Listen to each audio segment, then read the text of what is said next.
Welcome to today's market report.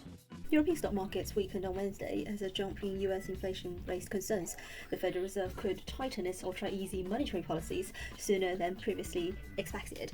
DAX in Germany traded 0.2% lower, CAC 40 fell 0.2%, FTSE 100 dropped 0.4%.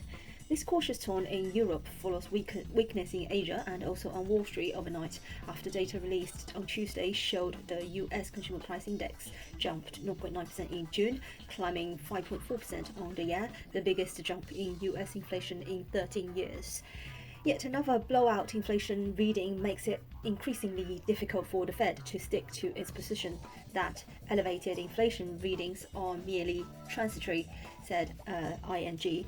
Prices are also rising in Europe, with UK inflation climbing 0.5% in June, a gain of 2.5% on the year, and the strongest reading since 2018. Spain and Slovakia also reported CPIs above expectations for June. Later in the session, investors will carefully study comments from Fed Chair Powell in this two-day semi-annual testimony to Congress for any sign that the latest numbers have changed his thinking. The second quarter earnings season continues in the US on Wednesday, with Bank of America, Citigroup and Wells Fargo all due to update before the market opens. Hugo Boss stock rose over 6% after the German fashion retailer forecast a jump in its annual revenue of between 30% and 35%. Tele2 stock also climbed 5% after the Swedish telecoms operator reported a rise of 8% in quarterly core earnings.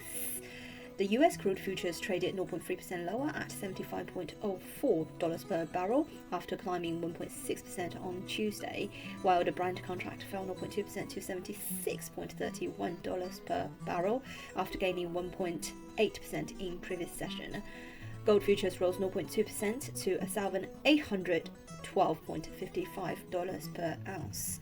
On the FX front, in an initial reaction to the upbeat UK CPI numbers, which came in at 2.5% in June when compared to 2.1% recorded in May, while beating expectations of a 2.2% print, the GBP-USD pair popped a few pips towards the 138.50 level. The spot was last seen trading at 138.41, higher by 0.24% on the day. According to UOB, shorter-term downward momentum for sterling has improved somewhat, but it is too early to expect the start of a sustained decline in the sterling pound. From here, GBP is more likely to trade between 137.35 and 139 for a period of time. Looking ahead, the downside appears to be more vulnerable, but GBP has to close below 137.35 before a period of sustained weakness can be expected. Eurodollar has tumbled below 118 after high US inflation figures and a soft bond auction. Fed Chair Powell's testimony is critical to the next moves to the pair. According to FX Street, Powell could return to his relatively hawkish stance in June when he opened the door to the chance that inflation is here to stay if he sees the data differently. The Fed Chair's focus is on employment and inflation, but he will likely speak about the broader economy impacted by the reopening and the risks to that revival. The Delta COVID variant is spreading in some parts of the US, with infections double the low levels that hit 2 weeks ago. If he flags that as a risk that could delay tapering, the greenback could fall. After the dust settles in the US, the focus could shift back to Europe's Delta wave, hurting the Netherlands, Spain and Portugal more than others, but spreading also in Germany and France. Eventually, it could weigh on the euro, while the dollar could benefit from safe haven flows. However, that is for another day after the Powell effect fades.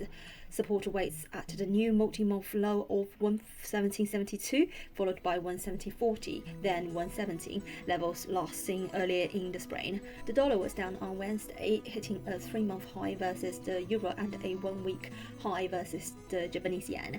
Higher than expected inflation in the US re-triggered bets that the Fed will tighten its monetary policy. The dollar index inched down 0.03% to 92.727. The New Zealand dollar pair rose 0.99% to 0.7014 after the Central Bank of New Zealand indicated a soon halt in asset purchasing program in a surprising move. This is today's market news. Thanks for listening. We'll see you next time.